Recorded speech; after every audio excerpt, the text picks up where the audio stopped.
Sobre esse caso, a gente conversa agora com o advogado especialista em direito penal, Leonardo Pantaleão, no nosso estúdio em São Paulo. Doutor Leonardo, bom dia. Bom dia, Raquel. A gente viu aí essa pena, que foi uma pena alta, né? 98 anos e 10 meses de prisão. Agora, a lei determina que a pessoa fique no máximo 30 anos presa. E ainda tem a questão de benefícios, progressão de regime. Na prática, por quanto tempo Lindenberg deve ficar preso em regime fechado? Veja, essa questão é sempre muito interessante para explicar, porque a legislação penal, ela define sistemas de progressão de regime. Isso se dá de que maneira? A partir do momento em que o indivíduo é condenado pela prática de crimes hediondos, e nesse caso do Lindenberg, nós tivemos 3 crimes hediondos: o homicídio contra a Eloá e as 2 outras tentativas de homicídio contra o policial militar e a Nayara. A pena desses 3 crimes alcança 60 anos pelo teor da sentença da juíza da doutora Milena. Então, como se faz o cálculo disso? Ele cumpre 2/5 desses 60 anos. Então, a gente chegaria a 24 anos em que ele teria que ficar em regime fechado para poder pleitear a progressão para o regime semiaberto. Ocorre que temos ainda o restante, que são os crimes não hediondos. Para os crimes não hediondos, ele precisa cumprir 1/6. E aí, 1/6 em cima dos outros 38 anos. Isso dá um pouquinho mais de 6 anos. Então, na prática, ele fica 24 anos, ele cumpre primeiro a pena mais grave, fechado, para poder, a partir daí, dar início ao cumprimento, também em regime fechado, dos outros 6 anos e pouco, para poder pensar em progredir o regime. Só que com isso, nós já teríamos ultrapassado os 30 anos que uma pessoa pode ficar presa. Então, o que acontece? Diante do teor dessa decisão, a chance dele poder progredir o regime antes dos 30 anos é praticamente inexistente. A defesa diz que vai pedir a anulação desse julgamento. Eu queria saber se, na opinião do senhor, deve conseguir isso. E se conseguir, como é que funciona? Começa do zero, tem um novo julgamento? Como é que é? Se o Tribunal de Justiça, que agora vai ser quem vai apreciar o recurso que a defesa vai apresentar, se o Tribunal de Justiça entender que houve um cerceamento de defesa, que houve em algum instante uma causa de nulidade do procedimento, o tribunal anula esse júri e determina que ele seja conduzido a um novo júri.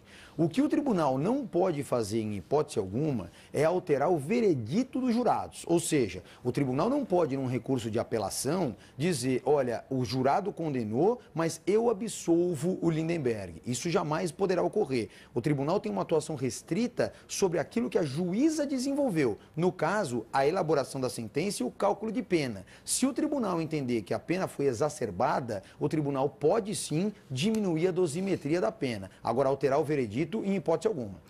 Agora, doutor Leonardo, o Lindenberg decidiu falar nessa última oportunidade que ele teve, ele não falou durante 3 anos e resolveu falar agora e acabou confessando o crime. Isso foi bom para ele ou, se ele tivesse permanecido em silêncio, poderia haver a possibilidade dele ser absolvido? Não, eu entendo que não haveria a menor possibilidade dele ser absolvido caso ele tivesse permanecido em silêncio.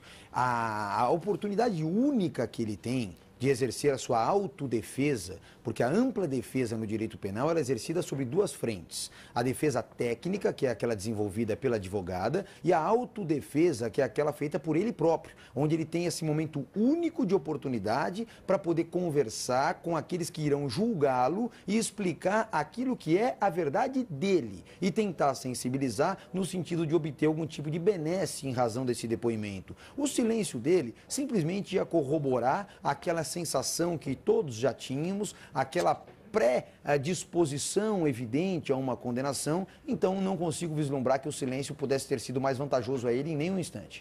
Agora, a confissão atenuou a pena e o fato dele não ter antecedentes criminais, como enfatizou a advogada de defesa, também contribuiu para isso? São situações que contribuiriam para uma atenuação de pena, sem dúvida alguma. Essa deve ser uma das razões do inconformismo da advogada, porque mesmo ele sendo primário, com bons antecedentes, e tendo confessado que atirou na Eloá, inclusive, ao que parece ela manteve todos os crimes na pena máxima. Então, ela teria desconsiderado essa situação. Então, esse é um argumento que, sem dúvida alguma, a defesa vai explorar. Da mesma forma que a defesa pode explorar um outro aspecto, Raquel, se você me permite, que é o seguinte: os crimes foram acontecendo sucessivamente, dentro de um mesmo contexto. A juíza entendeu que os crimes foram considerados de forma autônoma, ou seja, ela considerou crimes isolados e aí ela somou a pena de todos esses crimes. Um outro argumento que certamente será utilizado pela defesa é aquilo que nós chamamos de crime continuado. Por quê? Porque como ele foi praticado sucessivamente um ao outro, existe uma disposição no direito penal que é considerar aqueles crimes, embora de naturezas diversas, como sendo um crime único. Então você pega a pena do crime mais grave, no caso seria o crime praticado contra a Eloá, né, o homicídio consumado, e aplicariam a um multiplicador que poderia chegar até 3 vezes o total dessa pena do crime mais grave. Então isso mesmo assim já diminuiria, só por esse cálculo rápido, a gente estaria aí uma pena de 90 anos, já diminuiria a 8 anos e 10 meses da pena que ele foi condenado. Então isso efetivamente são discussões jurídicas e que virão à tona muito em breve. Agora, doutor Leonardo, falando sobre as estratégias tanto da defesa quanto da promotoria, a promotoria abriu mão da réplica. Isso foi uma estratégia para não deixar que a defesa dele tivesse a tréplica?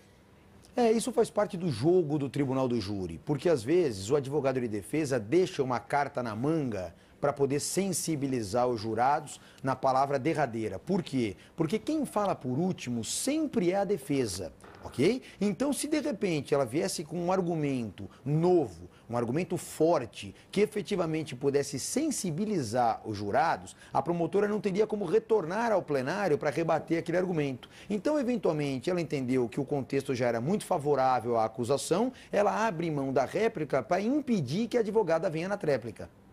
Doutor Leonardo, por essa pena bastante alta, 98 anos e 10 meses e mais multa, a gente pode concluir o quê? A acusação foi muito competente em convencer os jurados, houve algum tipo de falha na defesa ou foi um crime de tão grande comoção que os jurados já vinham sendo influenciados ou já tinham sido influenciados antes do julgamento na época do crime? É natural que esses crimes que ganham grande repercussão, em que a imprensa, até desenvolvendo o seu próprio trabalho de publicidade, de narrativa dos fatos, as pessoas que compõem o conselho de sentença são pessoas da sociedade, são pessoas que se indignaram também, como todos, na época que envolveu a prática daquele crime. Então, em casos assim, é muito comum que o primeiro desafio da defesa seja tirar essa ideia pré-existente de condenação dos jurados. Então, a gente até usa uma expressão que o advogado de defesa em crimes dessa natureza, ele sempre começa perdendo.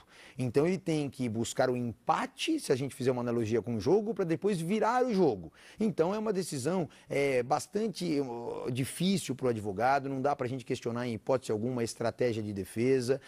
Pelo que se verifica, a advogada foi uma advogada combativa, uma advogada que tentou, dentro daquilo que ela dispunha, buscar o melhor para o desfecho do assunto do Lindenberg, mas evidentemente a acusação nesse ponto tinha, sem dúvida alguma, uma vantagem por esses aspectos que nós colocamos e conseguiu ter o sucesso da condenação da forma como pretendia. Doutor Leonardo, estou falando dessa atitude combativa da advogada. Eu até queria entrar nessa questão, porque houve muita discussão entre a advogada de defesa e a juíza, inclusive. Houve uma troca ali, vamos dizer assim, de ofensas. Eu queria saber se isso é crime ou não, porque a juíza pediu que o Ministério Público processasse a advogada por crimes, né, que aconteceram ali. É crime ou não é crime? Esse ponto, Raquel, é extremamente importante a gente abordar. Por quê? A gente não pode esquecer o seguinte: estamos numa sessão de júri, estamos numa sessão plenária formal, onde a advogada está trabalhando profissionalmente, onde a advogada estava sob um forte estresse momentâneo, e aí ela invoca em benefício do seu cliente a existência de um princípio, que é o chamado princípio da verdade real. Esse princípio efetivamente existe no direito processual penal, não há como negar. Agora, a partir do instante e na frente dos jurados e na frente do seu cliente, a juíza toma uma iniciativa também infeliz, é bom que se frise isso, de uma forma relativamente mais tênue do que a resposta da advogada, mas aí foi infeliz a iniciativa da juíza a partir do instante que ela diz: doutor, esse princípio não existe. Quando ela diz, uma juíza, na frente de leigos, de que a advogada não sabe o que está dizendo, ela automaticamente abala a credibilidade, mesmo que de forma inconsciente, que a advogada poderia ter perante os jurados. E então o que a advogada fez? Ela retorquiu imediatamente aquela deselegância da juíza, talvez com um pouco de falta de polidez, talvez com um exagero emocional. Pode até ser, mas entendo que ali não houve prática de crime, porque para caracterizar a prática do crime, teria que haver uma intenção deliberada, intencional, da advogada em ofender a honra da magistrada. E não me parece que foi isso que ocorreu. Na realidade, foi uma retaliação a uma postura inconveniente, primeiramente adotada pela própria juíza. Doutor Leonardo Pantaleão, muito obrigada pela sua entrevista aqui para a gente no Edição das 10. Doutor Leonardo é advogado especialista em Direito Penal. Obrigada mais uma vez e bom dia.